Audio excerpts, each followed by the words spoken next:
Tras la revolución de 1910, hubo la necesidad de controlar la actividad petrolera y el presidente Francisco I. Madero empezó con la regulación de la actividad en cuanto a dividendos de los impuestos.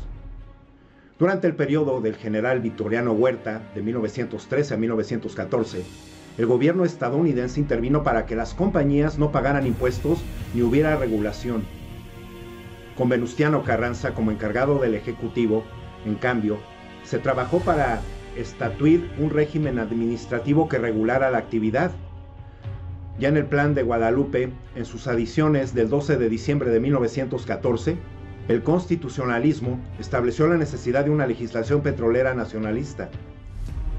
El 19 de marzo de 1915 se creó la Comisión Técnica del Petróleo para organizar la actividad del ramo en el país, que comenzó por establecer las relaciones de gobierno con las compañías que actuaban en el territorio. En abril de 1916, el organismo dio a conocer un informe que fijó la necesidad de que la riqueza del subsuelo se restituyera como dominio de la nación. Lo anterior incidió radicalmente para que la Constitución de 1917, en el párrafo cuarto del artículo 27, se estableciera una restitución a la nación de los derechos de propiedad sobre el suelo y el subsuelo relacionados con el petróleo.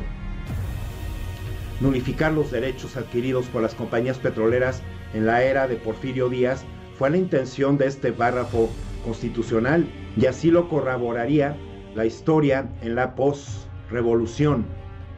A la par, de manera paralela, los testigos dicen que el régimen alemán es autoritario, totalitario, así pensaban algunos, pero al final de cuentas un régimen al cual debían de apostarle, porque el triunfo de Alemania haría que que es un pueblo flojo, sí, el mexicano, atrasadón, lo convertiría en un pueblo técnico, trabajador. En primer lugar, el director de la publicación era un señor de nombre Aquiles Elorduy. Es un personaje muy interesante, un maderista de primera época, fue de los tribunos que defendieron a Francisco I. Madero cuando era atacado por la derecha en 1913. Después se liga con Vasconcelos y se va a la derecha. Fue de los personeros en los dirigentes políticos que fundan el PAN. Es uno de los pocos fundadores del PAN que no es católico. En la parte atrás de 7 de los 70 números de esas revistas que existen, viene un listado de colaboradores que te encuentras a los fascistas mexicanos de la época. Se encuentran, entre otras cosas, el nombre de varios fundadores del PAN. Está el de Manuel Herrera Lazo, Gustavo Molina Font, Alfonso Junco, y está el nombre, por supuesto, de Manuel Gómez Morín. Incluso un número de esas revistas, está dedicado a reproducir el discurso que da Gómez Morín en el segundo aniversario del Partido de Acción Nacional. Es un texto muy interesante según esto. Los panistas te suelen decir que Gómez Morín era un gran escritor. En realidad no escribía muy bien. Termina diciendo que el gobierno de México se equivocó al optar por los aliados en la Segunda Guerra Mundial, y dice que también México tendría que haber optado por España. Mientras tanto, al otro lado del Océano Pacífico, en Europa, los ideales de los aliados, aquellos que los panistas nos querían, que Gómez Morín decía que no era buena idea aliarse a ellos, quedaron definidos en la Carta del Atlántico, firmada en 1941 por Winston Churchill, primer ministro de la Gran Bretaña, y Franklin Delano Roosevelt, presidente de Estados Unidos en aquel entonces. El convenio pedía que se renunciara a la agresión y que devolviera la autonomía a los pueblos conquistados. Asimismo, la carta comprometía a la Gran Bretaña y a Estados Unidos a no buscar expansión territorial ni de otro tipo. Además, el presidente norteamericano tenía ideas fijas en cuanto al imperialismo. A Churchill le dijo: "Me parece increíble que podamos luchar contra el esclavismo fascista sin trabajar al mismo tiempo para liberar a todos los pueblos de la retrógrada política colonial". Expresaba así la posición norteamericana a todos los imperios coloniales, incluyendo el británico. En el transcurso de la guerra hizo hincapié en que los norteamericanos verían o vieron con muy malos ojos que los países europeos tratasen de restablecer su dominio sobre las colonias en Asia. Roosevelt expuso las bases ideológicas de la guerra en su famoso discurso Las Cuatro Libertades.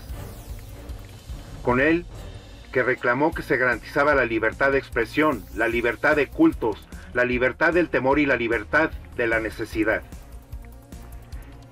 El verse libre de la necesidad era un nuevo ideal político que habría de añadirse a la lista de aspiraciones humanas, inspirado por el recuerdo de la depresión. Demostró ser una fuerza dinámica que alentaría a los pobres en todas las partes del mundo. Después del verano de 1942, cuando se inició la batalla de Stalingrado, los rusos y sus aliados occidentales se anotaron nuevas e importantes victorias. Los ingleses deshicieron a los ejércitos alemanes e italianos en Almaín, en el norte de África, y las fuerzas del eje salieron derrotadas en Túnez y Sicilia. Los aliados destacaron con una poderosa ofensiva aérea en contra de las ciudades alemanas. En el Pacífico, los norteamericanos lograron grandes victorias navales en el Mar Coral y Midway, y expulsaron a los japoneses del Guadalcanal, los Salomón y las islas Gilbert y Marshall, así como también las Islas Marianas. La guerra terminó con la derrota del fascismo en Europa y del militarismo en Asia, pero fue origen de una nueva lucha ideológica al iniciarse la competencia entre la Unión Soviética y los Estados Unidos por la amistad de las nuevas naciones que surgieron en todo el mundo. Mientras duró la guerra, pocas personas previeron la Guerra Fría, que habría de seguirla, ciertamente, aún antes de terminada. La lucha de 50 naciones que abrazaron la causa de los aliados contra el eje se agruparon esperanzados para formar la Organización de las Naciones Unidas, sucesora de la Sociedad de Naciones. Su creación se basó en el supuesto de que los aliados seguirían cooperando estrechamente en la paz. Y mientras tanto en México, el Partido Acción Nacional seguía tomando determinaciones junto al gobierno español, que recordemos que el gobierno español estuvo fundado y estuvo ahí un dictador, Franco. Años atrás, aquí en México, la ley reglamentaria del artículo 27 constitucional tardó varios años en promulgarse, por lo que los conflictos entre los gobiernos de Carranza, Adolfo de la Huerta y Álvaro Obregón con las compañías petroleras fueron materia de discusiones entre la opinión pública, sí, desde entonces, pero también de enfrentamientos con Estados Unidos. Los llamados convenios de Bucareli, que se firmaron hasta 1923 y por supuesto antes del inicio de la Segunda Guerra Mundial, entre el gobierno de Obregón y los representantes estadounidenses, giraron en torno a la aplicación retroactiva de la ley de los ámbitos de minería y petróleo, pero también respecto a los impuestos que se aplicaban en las compañías norteamericanas. Los pactos extraoficiales obligaron al presidente Obregón a disminuir impuestos y a retrasar la ley reglamentaria nacionalista. Los principios, además de la doctrina del PAN en aquel entonces, el primer punto es prácticamente una paráfrasis de un texto de Carlos Morras que se titulaba La Nación. Morras en su texto describe a Francia como una nación viva y escribe la idea de nación es la representación de una fuerte realidad. La nación estante es que todos los grupos de la nación, la defensa de todos se impone a las partes, las naciones están antes que las clases, y la doctrina nazi resume: la nación es una realidad viva con unidad que supera toda división, imparcialidades, clases o grupos. Adolfo Hitler llegó al poder mediante elecciones democráticas, y esta idea de impulsar un modelo democrático para después implantar un proyecto muy conservador, dictatorial, de terror, está en la doctrina del PAN. Y están los planteamientos del PAN. Manuel Gómez Morín mantiene esas tesis todavía en 1950 y hay cartas en las que lo dice de manera muy abierta. Señaló en el texto: mi lucha de Hitler es uno de los más cruciales del siglo XX. Sin lugar a dudas, tuvo una historia peculiar. Contrariamente a lo que suele creer, en un principio no fue un gran éxito de ventas. empieza a ser un éxito de ventas cuando Hitler accede al poder, porque se convierte en una especie de Biblia del régimen alternativo.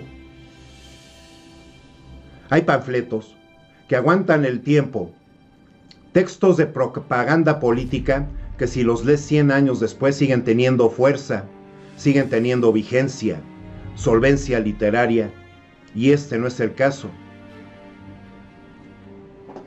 Lo que le preocupaba al Fisgón, ese periódico que se inició también en base a la oposición sobre la reedición de aquel libro, es que se publica en un momento en el cual tú ves el resurgimiento de las agrupaciones de la derecha radical en el mundo, en particular en Europa, pero también así como así lo tuvimos y lo sufrimos en México. Sobre el tema comentó que invitaron a miembros de la comunidad judía a participar en el libro y a dar sus comentarios. Me parece crucial, me parece muy necesario que la comunidad judía opine sobre el tema. El antisemitismo está muy latente en muchos sectores del planeta. Hay lugares en los que tiene tonos espeluznantes, sin embargo, el libro de Hitler ya no tiene el peso que sí tenía en la década de los 20, cuando se firmó el Tratado de Bucareli aquí en México. Y la humanidad además ha progresado, y esto hay que reconocerlo. Respecto al retroceso en el mundo de hoy, lo asocio directamente a la consolidación del sistema neoliberal en el planeta. Está convencido de que a lo largo de la historia hay periodos en los que los pueblos se organizan, luchan por sus derechos, sobre todo por defender sus riquezas, el trabajo, recursos naturales. Hay periodos en los que estos procesos se van consolidando y otros en los que pasa lo contrario.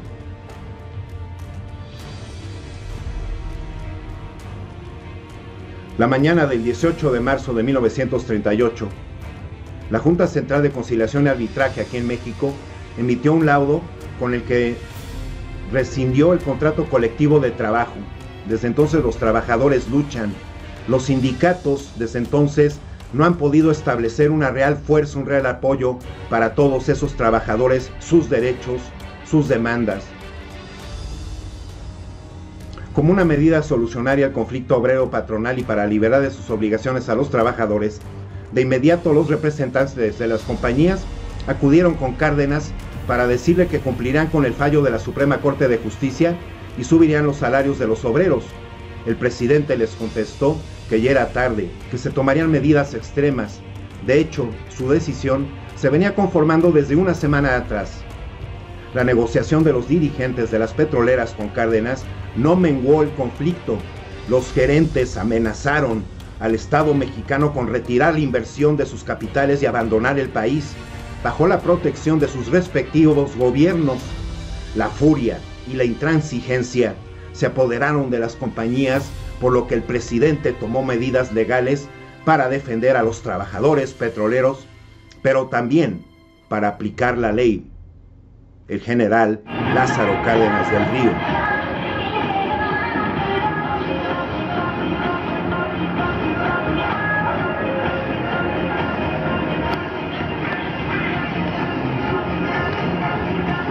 Pues exactamente saliendo del Museo de la Memoria,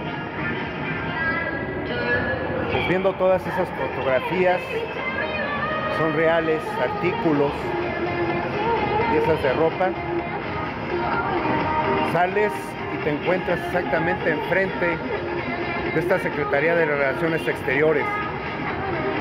La labor de ellos es precisamente tener muy bien resguardados, vigilados, los asuntos que se muevan en otros países que sean correlacionados con nuestro país.